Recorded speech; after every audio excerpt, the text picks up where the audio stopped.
Hola, bienvenidos a Bolio a Lápiz. En este capítulo vamos a hablar con Ivette Delhomme. Muchos la conocerán por el método batucado y además en esta entrevista también tocamos el tema de la importancia de la educación musical y por supuesto de su método. Bienvenidos a Bolio a Lápiz.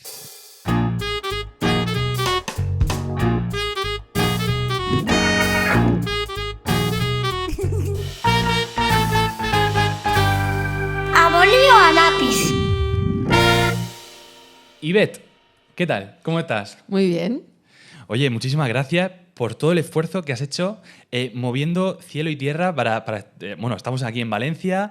Es increíble que hayas conseguido la Casa de la Cultura. Aquí estamos grabando la Casa de la Cultura.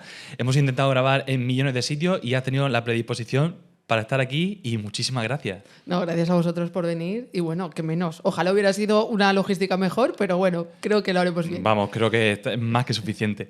Te quería preguntar, lo primero de todo, preséntate un poco. ¿Quién es Ivette? Pues bueno, soy una chica de esta misma localidad, de un pueblo que se llama Arbal, muy cerca de Valencia, en el que pues justamente en este mismo edificio pues crecí en un ámbito cultural y artístico. Mis padres regentaban el bar de este mismo edificio y yo pues me hice una andadura en el mundo musical a través de este mismo edificio, que es donde estaba la banda de música y la escuela de música. Así que así fueron mis inicios y pues en realidad soy una chica pues de esta ciudad que siempre ha tenido inquietudes artísticas, culturales y que le ha apasionado la música y ha intentado hacer de la música pues bueno, su profesión dentro de pues muchos aspectos y sobre todo teniendo en cuenta pues la educación. Muy bien. ¿Y música? ¿Qué tocas? Soy oboísta. Ah, qué guay. Estudié oboe y me gradué en el Conservatorio Superior de Música de Valencia. Es decir, mis inicios fueron como intérprete musical a través de mi propio instrumento, mi especialidad, digamos que destacaba. El oboe no es un instrumento muy común, digamos que no es el preferido ideal de todos los niños que quieren coger el instrumento, pero es una cosa muy típica que pasa en las sociedades de que te dicen, hace falta este instrumento, ¿no? Y entonces pues convencieron a mi familia de tocar este instrumento y se me daba bien, así que decidí tocar, decidí, entre comillas, como os he dicho, Claro. toqué este instrumento y realmente me enamoré de él hasta que llegué al Conservatorio Superior y me gradué en esta especialidad. Qué bien. Claro, realmente cuando tú entras al conservatorio, yo también soy de conservatorio, y realmente recuerdo que cuando estábamos eligiendo instrumentos, siempre los primeros elegían el piano, la guitarra, y yo siempre era como, yo estoy seguro que el instrumento que coja va a ser mi pasión y que lo voy a tratar con muchísimo cariño. A mí me tocó percusión y creo que no he tenido mejor decisión en mi vida. ¿Sí? Sí. Qué bien. Sí. A mí me tocó el oboe, también tengo que decirte que vengo de Valencia y sí que es verdad que eso que dices de piano y demás, instrumentos no eran tan comunes porque aquí somos instrumentistas de viento, por decirlo así. La cuerda y pianista es como que son de otro nivel. Lo que queríamos era tocar en la banda como cultura popular y porque la tradición así lo decía, pero claro, el oboe no digamos que era el que más destacaba por ser el más chachi de todos. Claro. Así que y era dificultoso. Pero sí que es verdad que no me arrepentí y además pues tenía ciertas habilidades para hacerlo. Yo no era consciente, la verdad, porque como no tenía ningún referente tampoco, hasta que no tuve más edad y pude ver a otros compañeros que tocaban mi mismo instrumento. Por eso es tan importante tener referentes, ¿no? Digamos. Y bueno, como no había tanta variedad, pues digamos que hasta que no fui más mayor no me di cuenta de, pues de que había un mundo también ahí sonoro a través del oboe y obviamente me enamoré de él. Es un instrumento sacrificado, pero el mejor. Suena bonito. Suena bonito. Sí. Y entonces empezaste por el oboe y tu andadura en la música sigue y surge, supongo que en mitad del oboe y de batucado, que es tu método. ¿Qué ha pasado? Sí, esto realmente yo nunca lo digo mucho porque realmente la gente ya me conoce un poco como batucado. Si me ves en otro contexto me conocerán como oboísta porque digamos que te pasas muchos años tocando un mismo instrumento y dependiendo del contexto te conocen, pero sí que marcó un antes y después, una experiencia personal que hace poco como que la estoy contando. Yo la tenía un poco así, digamos, que no lo contaba, pero sí que forma parte un poco de tu ideario y tiene que ver con tu transformación. De hecho, en otros sitios lo utilizan también sin mi consentimiento para una forma vivencial. No lo voy a decir desde el victimismo porque no es así, pero yo cuando acabé la carrera me estudié oposiciones para ser profesora de conservatorio y me tocó ir a Málaga, en Andalucía, Y entonces, pues, en medio de ese proceso, estaba con una moto y tuve un accidente de moto y perdí mis dientes frontales. Hola. Sí, entonces, claro, yo soy egoísta. Perdí pues toda mi embocadura. Y yo cuento esto porque tengo muchísimo sentido del humor, ya lo veo con perspectiva, pero ese momento fue un drama. O sea, imagínate, un drama, pero que claro, imagínate, sin dientes, tocaba un instrumento en un nivel tan alto de especialidad instrumental. Y yo recuerdo que hice mi prueba de exposición oral sin dientes frontales. Es que fue como...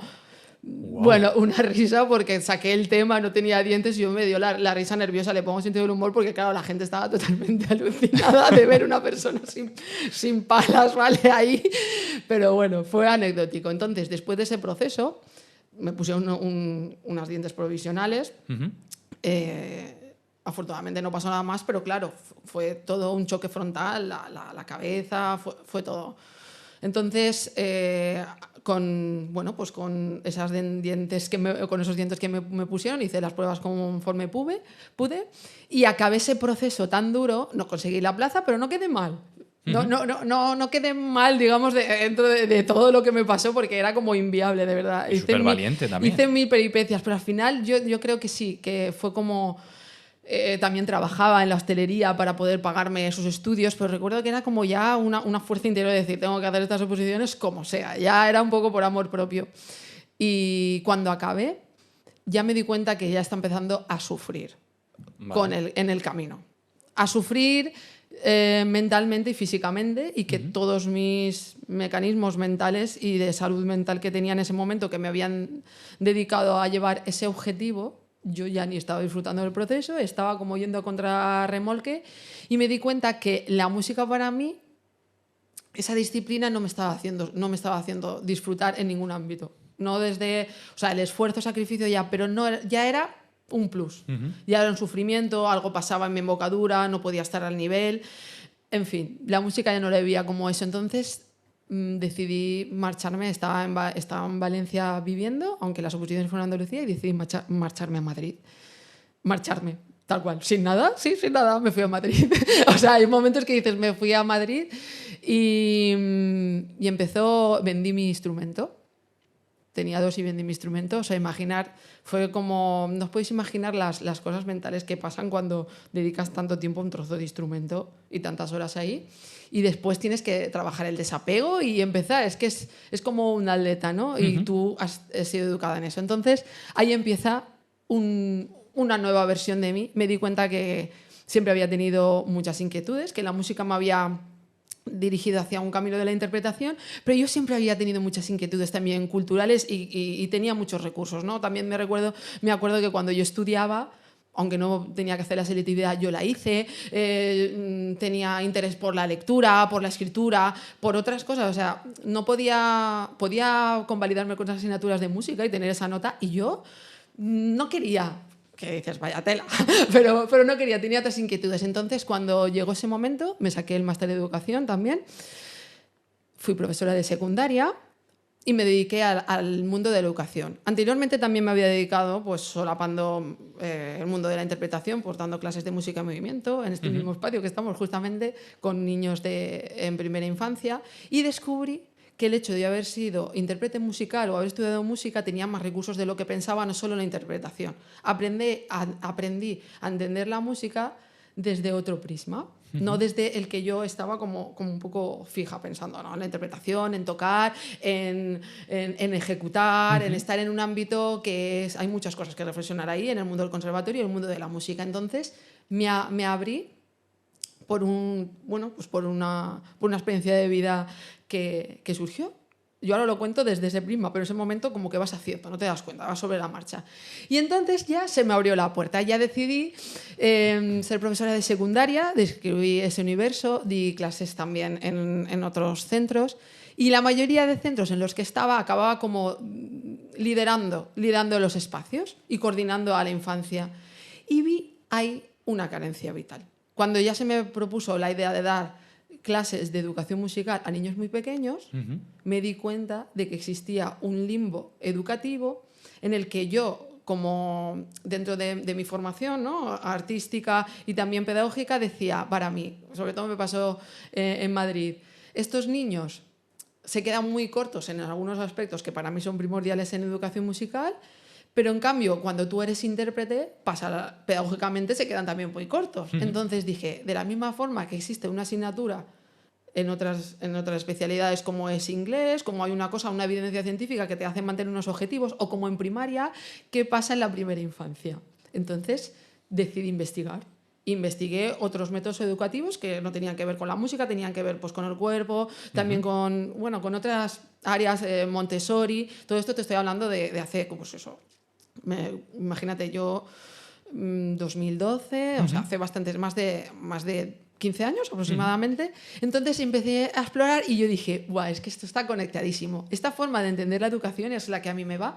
Entonces dije, de la misma forma que cada maestrillo tiene su librillo, voy a crear un contenido propio. Porque me pasó esto. Tú cuando entras en un aula, y le pasa a la mayoría de los docentes, no estoy hablando solo de la especialidad musical, porque eso también nos contamina un poco. Pensamos que la música solo es apta para unos pocos y eso es mentira, porque al final la educación es educación, venga donde venga. Solamente nos especializamos en algún aspecto u otro que tiene unas características propias, pero los niños funcionan igual. Claro. Los niños son los mismos.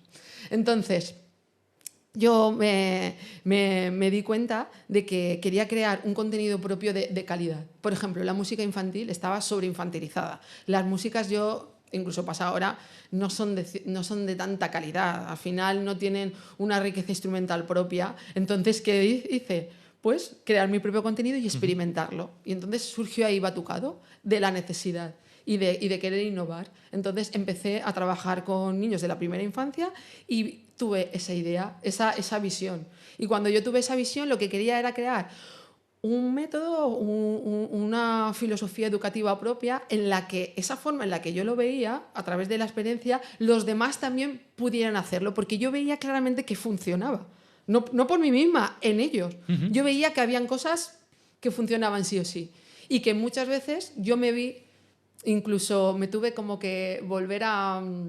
es como que cuando estás contaminada y te tienes que reconducir a ti misma. Yo cuando trabajaba en el aula hacía cosas por inercia que estás como una maquinilla que no sabes por qué lo estás haciendo, pero realmente reflexionas y dices, si es que realmente ni te representa a ti mismo ni tiene lógica ninguna. Los niños hacemos unas cosas muy raras, los profesores a veces, muchas veces hacemos cosas muy raras.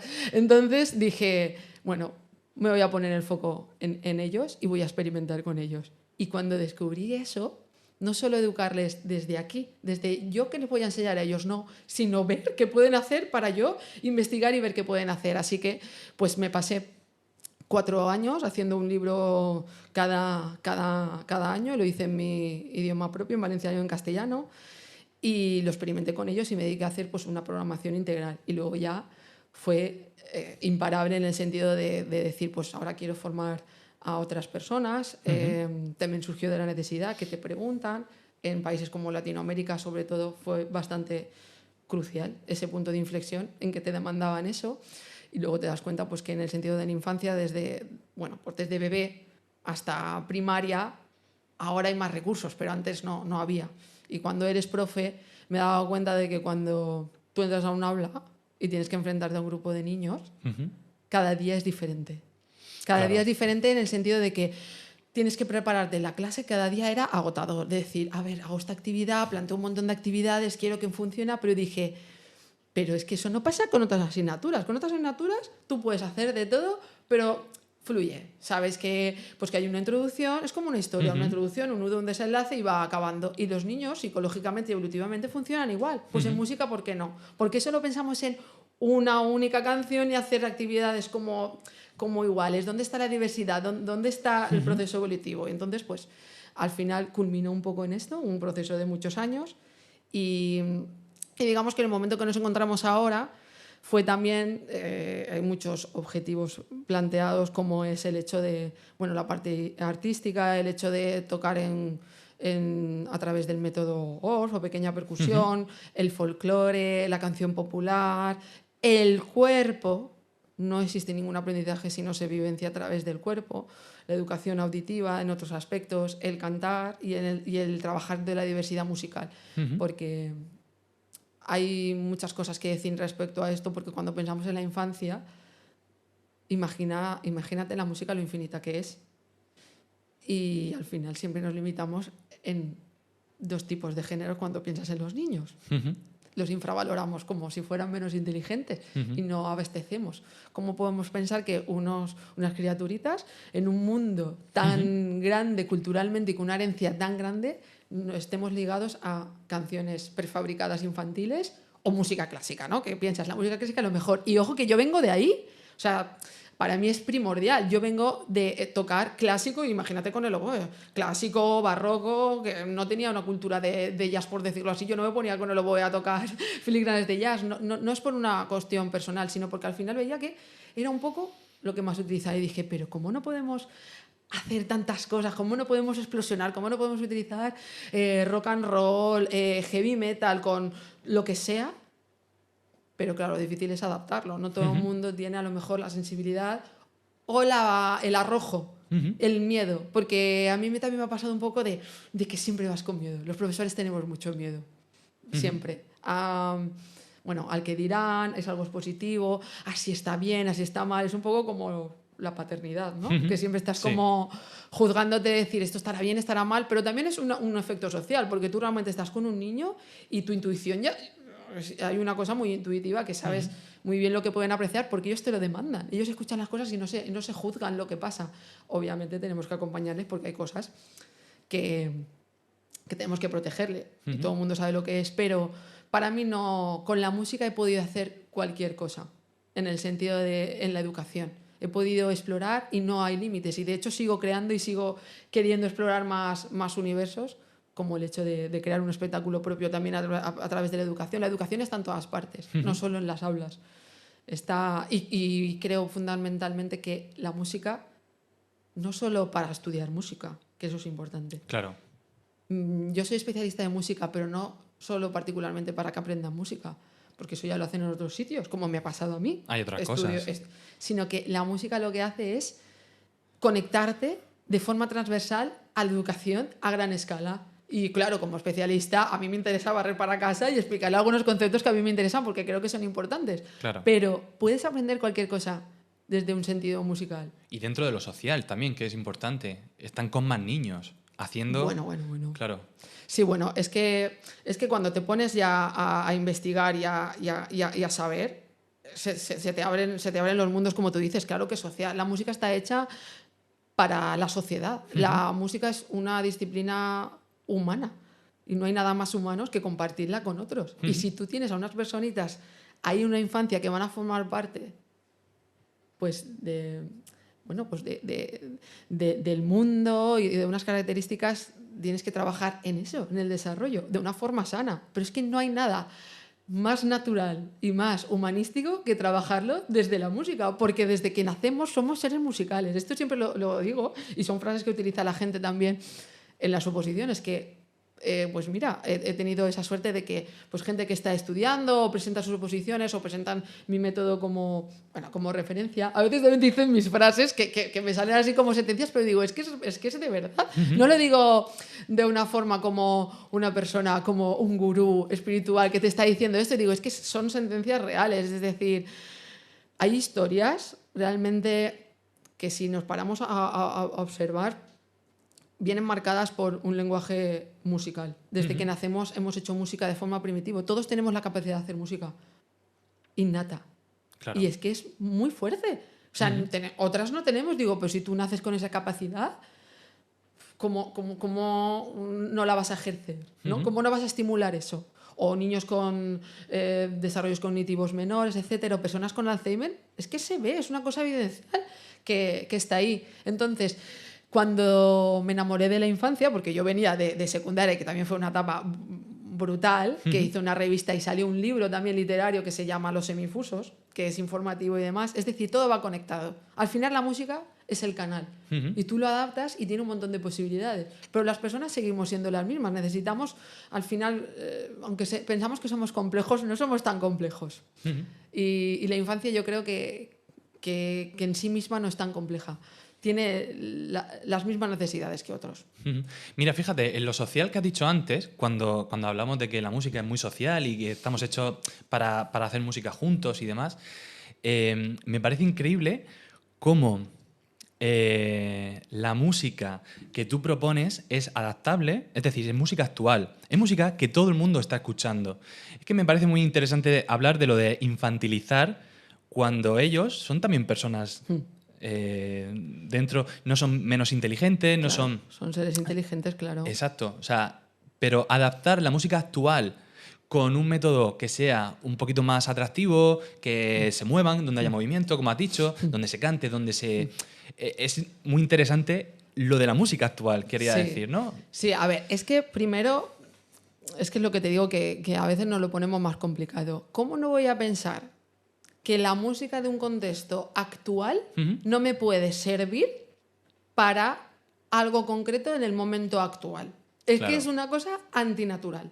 Sin demonizar las canciones de La Casa de Perro. No, por de- supuesto. O sea, No, esas canciones tienen que existir y Claro. van a existir y son herencia universal. Sí. Pero yo me refiero, un niño vive en un contexto, en su ciudad, en su escuela, y tiene un entorno sonoro claro. que nosotros no tendríamos. Un niño en un contexto X, un niño en otros países, en la India, en Sudáfrica, en una ciudad, tienen diferentes entornos sonoros. Si tú no tienes la inteligencia emocional y coherencia para entender que su entorno sonoro es importante, Claro. entonces estás como infravalorando también sus recursos. También te digo yo, el purismo que existe, bueno, pues porque eso es así, o el miedo a juzgarte con pensar que músicas o no pueden ser aptas o no. Todo el mundo sabe lo que no es apto. Un lenguaje no inclusivo, sexista, etc. La música siempre ha estado ahí. Lo que hagamos con ella es la instrumentalización. Pero tú tienes que estar a la altura. Y además que está totalmente comprobado que un niño se va a sentir más importante porque estás utilizando una música más cercana a él que a lo mejor contarle otras cosas que son también interesantes, pero para él es mucho más directo ese aprendizaje porque él ya vive con eso. Claro. Es como pensar que una persona nativo digital es inferior a otra simplemente por el hecho de que tú consideres que cualquier tiempo pasado es mejor. Es que es mentira, porque ellos ya han nacido en ese contexto, ellos no van a entender que algo es mejor o peor, ellos ya nacen con esto. Tú no le puedes decir esta música es peor o mejor porque no tienen ese criterio. Lo que tienen que hacer es consumir más tipos de música, hacer reflexiones, escuchar y que ellos puedan tener oído y gusto musical. El gusto musical es otra cosa, pero no acercarles una música que forma parte de su vida diaria es contraproducente. Es que creo que es antipedagógico, de verdad. Totalmente. Y además hablando de la infancia. Porque cuando son más adolescentes y más tal, te digo yo que si no estamos preparados para esto, según mi punto de vista, somos unos señoros. Ya. O sea, ahora mismo yo no soy tan jovencita y yo, cuanto más mayor soy, menos señor soy. O sea, Claro. más me doy cuenta de que yo no puedo pensar eso. Tú tienes que estar al día. Los niños te ponen a raya. ¿Cómo es como, pues esto se ha hecho así toda la vida y tiene que ser esta música? Pero por favor, no podemos ser así. Tenemos que estar ágiles. Sí, totalmente de acuerdo. Bueno, quería hacerte una pregunta que a todos los que pasan por el podcast le hago, que es ¿qué te hace diferente? Que creo que lo estás dejando bastante claro, pero bueno, si me puedes dar una pequeña pincelada, porque de alguna forma es como elogiarte a ti misma, que muchas veces es muy difícil, porque no solemos mirar positivamente hacia adentro, pero me gustaría que me dijeras qué te hace diferente en la educación. A ver, sí que es verdad que es una pregunta trampa. Ya no es por poner rangos positivos, sino lo que yo considero que a lo mejor me gustaría diferenciarme ¿no? al resto, porque todo el mundo es diferente y todo el mundo tiene cosas que aportar. Pero lo que sí que yo creo que a lo mejor mi potencial es, primero, soy una persona que tiene mucha energía y mucha pasión. Soy muy vehemente y tengo mucha convicción con lo que experimento, y como me apasiona lo que hago y creo que es una herramienta fundamental, creo que eso sí que se transmite. Podría decirte mil cosas de fundamentación y podría decir, pues he hecho esta canción y creo que es genial o creo que tal, pero sí que creo que verdaderamente el contacto humano cuando estoy en un aula es lo que me diferencia, y creo que realmente es lo que nos diferencia a todos. No es ni mejor ni peor, pero creo que nuestro potencial como docentes, seas quien sea, está ahí. En marcar, en sentirte representado a través de lo que sabes y saberlo compartir con quienes necesitan saber. Exactamente. Además, me encanta que compartas todo, compartes una calidad de material bestial en redes sociales, en tu método Batucado, y me sorprendió mucho hace poquito porque, si te metes en tu Instagram, es increíble la cantidad de recursos, de ideas, de cosas que puedes llevar al aula mañana mismo, porque tú ves esa actividad y ya te genera a ti una curiosidad de decir, ¿cómo puedo utilizar esto para llevarlo a mi aula con los recursos que tengo? Que, por cierto, después hablaremos de los recursos que tienes, que me parece que es la riqueza que tienes utilizando tantos tipos de materiales es brutal, y yo soy súper fan de los Boomwalker, de los tubos de colores. Sí. Muy fan. Entonces, sí que me gustaría hablar un poco del hecho de compartir ese material, porque hace poquito... antes de hablar de esto, agradecerte que hagas ese esfuerzo de compartir tanto material, pero sí que es verdad que te ha pasado recientemente que personas te preguntan por material nuevo o que una canción que a ciertas personas le pueda interesar, sí que te preguntan a ti directamente, oye, ¿no tendrás algo sobre esta canción? ¿Qué pasa con esto? Bueno, es un tema sensible. Hoy en día, las redes sociales y el hecho del consumismo y ver, pues al final tienes plataformas, un montón de todo, ¿no? Al final vemos a través de la pantalla todo. Somos profesores, tenemos una serie de recursos y demás, pero se nos olvida que, claro, que esos recursos los idea una persona que está creando ideas y posibilidades. Te vengan mejor o peor dentro de su criterio, dentro de su buen hacer. Luego cada uno también, pues tiene su forma de ser. El hecho de que se creen que eres como, que yo le pongo, digo, es que no somos un chat GPT. GPT de hacer cosas, y como hilando con lo que has dicho antes, sí, como a mí me gusta innovar, intentar adaptar diversidad musical en mis actividades de música en movimiento, etcétera, ¿no? Digamos que esa última fase, la gente ve eso y se cree que tú tienes la capacidad de adaptar cualquier canción del mundo mundial y te piden como, pues quiero hacer esta canción, ¿qué harías? Digo, no, hombre, ahí hay un trabajo previo como docente de investigación. Todos los grupos son diferentes, hay un ritmo de aprendizaje, no tienes una varita mágica para que funcione esto, pero sí que te doy una propuesta que es más o menos efectiva y que acorde con las necesidades de cualquier tipo de alumnado va a ser viable. Pero yo qué sé, no me puedes pedir una canción X diciéndome tengo que hacer esta canción para el final de curso de tercero de primaria, yo qué sé, no. O sea, no... es decir, tenemos que un poco...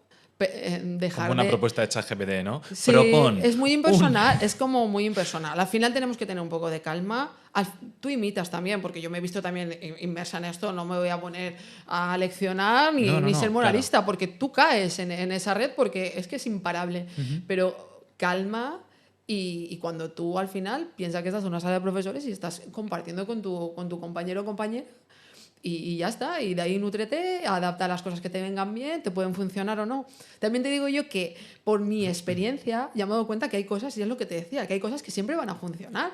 Yo te digo que a veces parece como muy grande, pero yo ahora mismo me siento con la fortaleza como mujer en mi experiencia de decirme, es que yo te puedo hacer cualquier actividad, adaptarla en cualquier contexto, a un grupo de 100 personas, a un grupo de 15, a un grupo con atención a la diversidad, porque sí que hay cosas que van a funcionar siempre. Me va a salir mejor o peor y me van a salir imprevistos, pero te digo que es que hay cosas que funcionan, pero ¿cómo funcionan? Por ti. Y necesitas tiempo para hacerlo tú. Claro, necesitas tiempo de rodaje, necesitas fracasar, necesitas experimentar, necesitas tener una solvencia comunicativa, necesitas plantarte y saber qué hacer, y necesitas también tener un mal día y decir, madre mía, tierra trágame, sacadme de aquí. En mi cabeza funcionaba de otra forma. Bueno, claro, pero eso le pasa, pero al final son cosas que yo creo que todo el mundo hace. Cualquier profesor, tú estás en la aula y piensas, excelente, tengo una actividad que los voy a dejar a todos flipados. Y entras y haces fracaso y te quedas en un minuto de clase solo y dices, perdón, 40 minutos, tic-tac, ¿qué pasa aquí? Y al final resuelves y se te monta un universo de imaginación y lo adaptas y a lo mejor pillas información, un alumno te dice, oye, pues teacher, y tú... Ahí voy. Y tienes que resolver. O sea, claro. Vivimos de resolver. Pero claro, si tú tienes unos recursos como docente o una intuición, pues te hace que el camino sea más fácil. Pero que todo está bien. Tampoco hay que pensar, muchas veces cuando hago formaciones a docentes, lo que me gusta también de las formaciones que imparto es que yo he hecho un método en el que hay una serie que me funcionan a mí y un material valioso, porque me he servido también de profesionales que me han ayudado, es decir, el material es de calidad, pero cada profesor le pone su personalidad y que hagan crecer también un método que he construido con una idea mía propia, pero que tenga otra forma a través de otros y que esos otros lo enseñen a otras personas. Yo me emociono porque digo, es que eso es lo que yo quería. Yo no quiero hacer un método que sea así, porque eso pasa. El método no sé cuántos tiene que tener estas características y hacer tal. No, porque ¿dónde está la parte humana de la educación? No va a funcionar. Tienes que hacer también coherentemente. También no te puedes pasar a la torera muchas cosas porque hay cosas que tienes que seguir. Es decir, no puedes pasarte a lo mejor una actividad 40 minutos porque los niños tienen unas necesidades, ¿no? Pero me refiero, haz la propia, investiga, vuélvete loco, haz la croqueta con ellos. O sea, no pasa nada, está todo bien. Si tú crees que es correcto, seguro que va a ser así. Y entonces, el ver eso también con profesores que tienen esa barrera, porque me preguntaban a lo mejor, ¿cuántos movimientos, el número de movimientos que tengo que hacer con cierta psicomotricidad? Y digo, pero vamos. Los que tú veas. Digo, por favor, es imposible. Digo, a lo mejor un niño de repente tiene pipí. ¡Ah, hasta luego! O sea, ya se ha acabado, Claro. ya se ha acabado la canción. No hay un número de movimientos, pero claro. Hay gente dentro del método, no es metódico en el sentido de disciplinar, pero como hacemos música, Claro. muchas veces pensamos que es una disciplina autoritaria. Total, a veces. Habría que también hablar de muchas cosas respecto a esto, sobre ser autoritario o tener autoridad o ser líder y acompañar y ponerte a la altura. Ahí hay un universo, pero todo esto se aprende y te hace check, o sea, te cambia. Claro, realmente es que me estás recordando a un buen amigo músico que tengo que lleva no sé cuántos años componiendo canciones para musicales, para otros artistas, y él cuenta el proceso de composición de una canción, él la cuenta como una caja de herramientas, un armario de herramientas, en el que tú para hacer un armario, para hacer una mesa, ¿qué necesitas? Pues necesitas estos clavos, necesitas tal. Yo te voy a dar todas estas herramientas, ¿qué es lo que tú haces? Claro. Dar herramientas. La forma en la que utilizas esas herramientas, cada uno tiene su... Pero por eso somos profesores. Que Claro. Los profesores que somos, a veces es como un entrenador. El entrenador tiene que sacar a relucir el potencial de quien tiene delante. Y nosotros estamos aquí para eso. Claro. Y yo lo hago a través de la música. Y entonces yo te ofrezco unos recursos, pero tú dale la versatilidad que quieras. Claro. Y a lo mejor, y también cada uno somos diferentes. A lo mejor en la música yo tengo más habilidad de cantar o hacer cosas. Mi energía es un mood, pero a lo mejor tu energía es totalmente diferente y tú te sientes más cómodo sin hablar. O utilizando más habilidad de percusión. O hay gente al revés, que no sabe tener un instrumento, que esta es otra. No hay especialistas en educación infantil de música. La mayoría no han trabajado un instrumento musical. ¿Y qué hacen? Por eso también hice el método, porque me di cuenta de que no había vacío. Claro, no había un vacío y no había calidad en el sentido de recursos, porque también las pobres profesoras de infantil no sabían ni están preparadas ni tenían por qué saberlo. Entonces, ¿qué hacían? Pues lo típico que saben. Entonces, si tú las entiendes y también no infravaloras, porque muchas veces es como yo sé música, soy mejor y por eso soy mejor especialista. Obviamente vas a tener más recursos porque sabes música, pero la realidad es la que es. ¿Y el objetivo cuál es? Que estén educados los niños en la infancia a través de la música de la forma más coherentemente y de calidad. Por lo tanto, pues tú tienes que aportar. Tú no puedes pensar, yo aquí, como soy el que sé, soy el que más... No. Nútrete de lo que pasa y adáptate y enseña a esas personas a que a lo mejor sin hábitos musicales puedan ser mejores, porque al final la realidad es la que es. Ojalá hubiera un paraíso, un universo en el que todos fuéramos músicos profesionales y diéramos música en todas las etapas. No pasa. Claro. Entonces, ¿qué quiero? Mejorar el sistema. Quiero que los niños tengan mayor riqueza musical. Entonces, lo que hago es conectar con esas profesoras que no saben y intentar ofrecerles posibilidades, de la misma forma que les ofrezco a los niños. Igual que al revés, porque yo venía de un mundo musical de instrumental y yo sabía mejor de música y después me puedo sacar el máster en pedagogía, pero en la infancia, la gente que trabaja con la infancia, por mucha música que sepas, si tú no sabes liderar, ni sabes conectar, ni sabes lo que es hacer una rutina, ni sabes lo que es presentar, ni sabes lo que es acompañar, ¿de qué te vale saber a ti música? Claro. De ponerte ahí y decir, es que no. Se tienen que unir las dos cosas. Entonces, cuando hablamos de música, hablamos de la perfección, de, pues eso, de la ejecución, de una parte siempre interpretativa, pero es que la música es mucho más. La música es hacer millones de cosas. O sea, yo me acuerdo una historia, no sé si te lo voy a contar muy brevemente, que siempre lo digo de la parte esta social, siempre lo digo algunas veces, es que en la Primera Guerra Mundial, cuando estaba el bando alemán contra Inglaterra, estaban en conflicto y estaban en las trincheras, estaban intentando, bueno, pues adelantar posiciones. El día de Navidad, ambos escucharon Silent Night en alemán y pararon una noche entera para cantar todos juntos la canción. O sea, me refiero. Esto está documentado y es así. Y es un día que se respeta del universo en el que, de una forma innata y natural, los dos bandos, unos en alemán cantando su canción y otros en inglés, Noche de Paz, era la canción que la escucharon y era Navidad para todos ellos en un conflicto bélico que les iba la vida en ello, y se juntaron para cantar la canción. O sea, fue un acuerdo de paz una noche en medio de una guerra. Qué fuerte. Es muy fuerte. Yo, esa historia me la contó mi abuelo y ahora la he buscado hace poco y digo, es que es muy fuerte. O sea, ¿cómo no va a tener el poder de la música unificador y social si han paralizado una guerra? Y dices, bueno, será historieta. No, esto es el día de Navidad. O sea, el día de Navidad para todos ellos. La herencia de los pueblos. La música es vida. Y más vida que ese día no matarse. Es decir, Claro. que me parece muy feroz esa experiencia. Claro, y vivirla desde la infancia. Claro, pero es que lo veo desde ahí. Esas personas llegaron a cantar Silent Night, todo el mundo se la sabía. ¿Por qué? Claro. Por un cúmulo de herencia musical y cultural, porque estás hablando del periodo de los años 30, ni televisión ni nada. Claro. Esa es una herencia que todo el mundo sabía esa canción, y al escucharla, ¡pum! Un momento de respeto mutuo, como seres humanos en medio de una estrategia bélica. Qué fuerte. Sí, qué sí. fuerte, qué fuerte. No tenía ni idea. Sí. Y entonces, claro, desde muy niños tú propones este método. ¿Cómo puede ayudar el método al niño? La música en sí tiene múltiples beneficios para desarrollar el oído interno, la psicomotricidad, pero aparte de la fundamentación son cosas que tú ves. Por ejemplo, yo el día que un niño aprendió a andar porque iba a coger una maraca, un bebé, o sea, no sabía andar, di, ostras.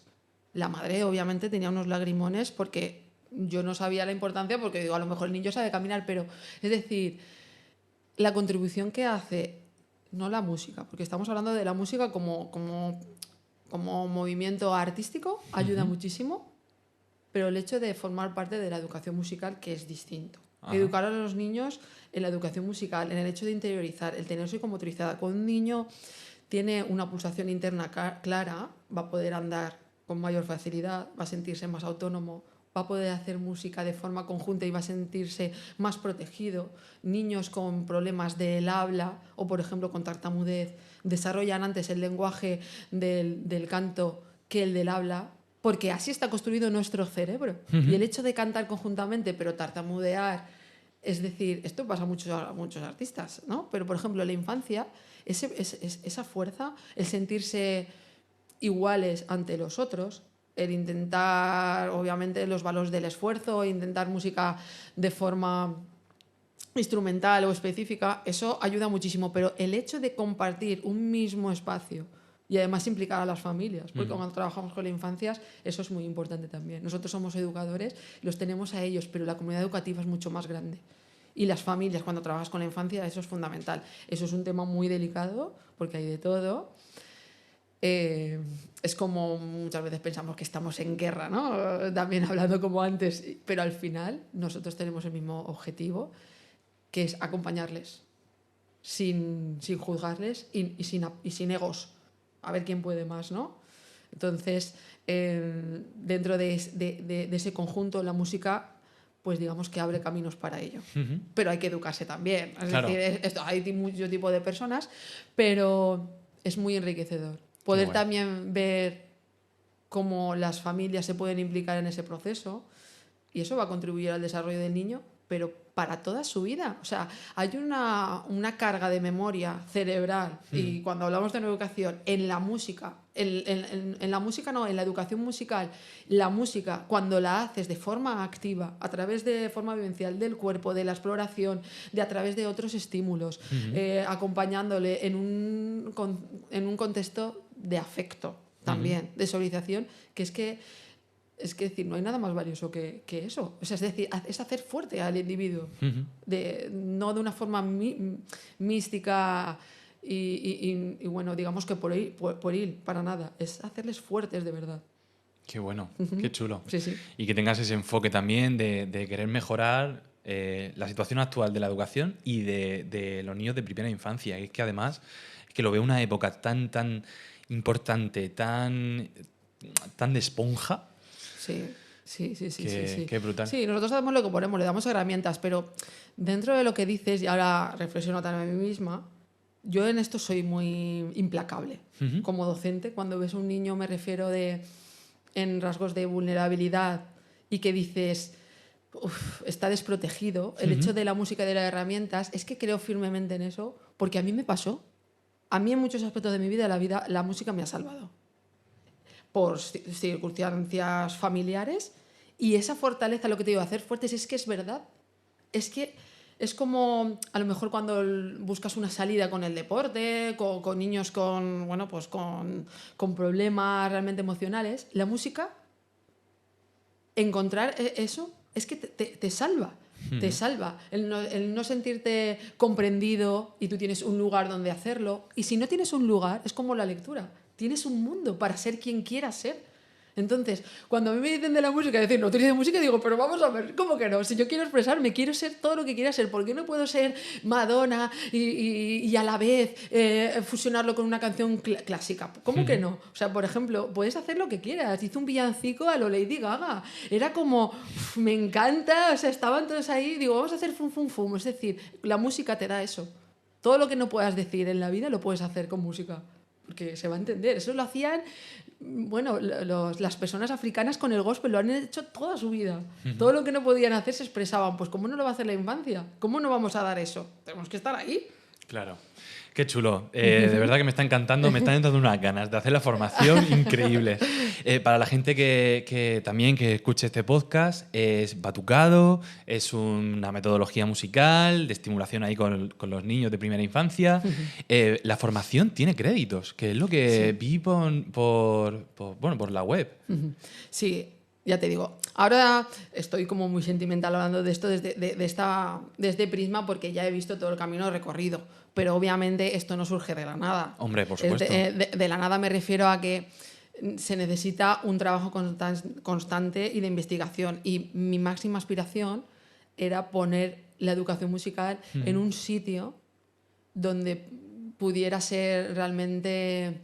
no sé, donde pudiera realmente tener esa aceptación, porque realmente no la tratamos como debiera. Entonces, para mí el hecho de poder hacer un método era mi máximo objetivo, que tuviera un rango académico grande. No porque lo dijera yo, sino porque gente experta y a través de la evidencia y de la investigación y a través de todo el universo de niños que han venido pudieran dar, bueno, pues ese rango. Así que se puede obtener 3 créditos universitarios porque la gente lo demandaba. Es decir, yo me puedo formar, me parecen interesantes, muy valioso como haces otras formaciones, pero sí que es verdad pues, que en el contexto que estamos, que es en España, hay una realidad, y es que necesitas méritos, la meritocracia, necesitas tener una formación también, un reconocimiento. Y entonces dije, jope, pues vamos a intentar hacerlo, y hacer pues 1 año y medio, mira, va a hacer ahora 2 años, que se hace a través de una universidad y puedes tener esos créditos. Es decir, lo que es la formación integral. Luego puedes también adquirir los libros y tener los recursos y hacerlos como tú quieras, pero eso es lo que se basa. También la diferencia de la formación es que es una formación en la que ahora estoy hablando muchísimo. En la formación no hablo casi. Es como no hablo casi en el sentido de que estoy todo el rato haciendo cosas. Claro. Acabamos baldaos, porque son muy intensivos, pero es como tiene que ser práctico. Práctica. Tú puedes hacer muchas formaciones y te puedo documentar muchísimo, esto viene de aquí, esto viene de allá, podemos reflexionar, podemos debatir, pero tú cuando estás en una clase de música, los niños se tienen que poner al día y tú eres docente y quieres una formación para ver algo tangible. O por lo menos eso es lo que yo veía. Estoy totalmente Porque de acuerdo. te formas y dices, ay, qué bonito, pero luego te quedas en blanco en tu misma aula. Al final dices, lo que yo me he documentado, no veo hilar lo que he aprendido con mi puesta en el aula. Exacto. Tienes que volver a hacer, no sé, un galimatías mental para poder adaptarlo. Entonces, si yo te doy a la actividad, la ejecutas, la haces, y lo bueno de las formaciones es que traigo a niños diversos, hacemos una clase práctica con niños. Y tú estás con ellos, viendo que lo que te digo, hago una clase, tiene un sentido, tiene una coherencia, no es porque quede bien. Entonces, pues digamos que todos esos procesos han contribuido a que tenga ese rango y yo bien contenta de que así sea. Qué bien. Pues Ivette, estamos llegando al final de la entrevista. Oye, te voy a volver a agradecer que hayas tenido esa disposición de hablar aquí conmigo. Sí. y que vamos, que ha sido un placer y que ojalá Batucado llegue súper alto. Yo estoy deseando hacer otra vez, hacer la formación. Claro. Y que, jolín, que te deseo muchísima suerte. Pues igualmente, muchas gracias a ti por venir aquí y sobre todo por también poder dar luz un poco a la educación musical, más allá de Batucado, sino hacer que la música pues forme parte de este universo educativo y darle la importancia que se merece. Genial, muchísimas gracias. A ti.